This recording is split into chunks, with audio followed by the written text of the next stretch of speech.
যেহেতু জাতীয় পার্টি পেশি শক্তি রাজনীতি করে না, জাতীয় পার্টি ক্ষমতা রাজনীতি করে না, জাতীয় পার্টি দুর্নীতি রাজনীতি করে না, টেন্ডারবাজি চাঁদাবাজি রাজনীতি করে না। তো জাতীয় ছাত্র সমাজে বর্তমানে ছাত্র রাজনীতিটা কলুষিত হয়েছে, সবাই ক্ষমতার দিকে ধাবিত হচ্ছে।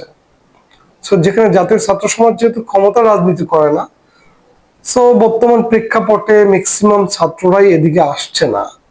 তবে হ্যাঁ, অবশ্যই জাতীয় পার্টিকে যদি বাঁচায় রাখতে হয়, আগামী 10 বছর, 20 বছর, 30 বছর পরেও যদি আপনি জাতীয় পার্টিকে দেখতে চান, তাহলে অবশ্যই জাতীয় পার্টির হাইকমান্ডের উচিত হবে তারা জাতীয় ছাত্র সমাজকে সর্বোচ্চ গুরুত্ব দেয়া।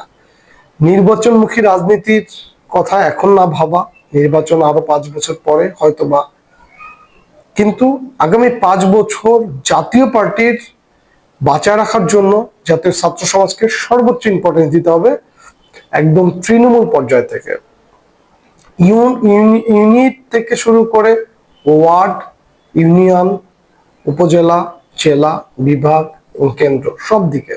এবং যারা মূল দলের নেতৃত্বে আছে তাদেরকে সরাসরি পার্টির হাইকমান্ড থেকে এই ব্যাপারে নির্দেশনা দিতে হবে বলে আমি মনে করি।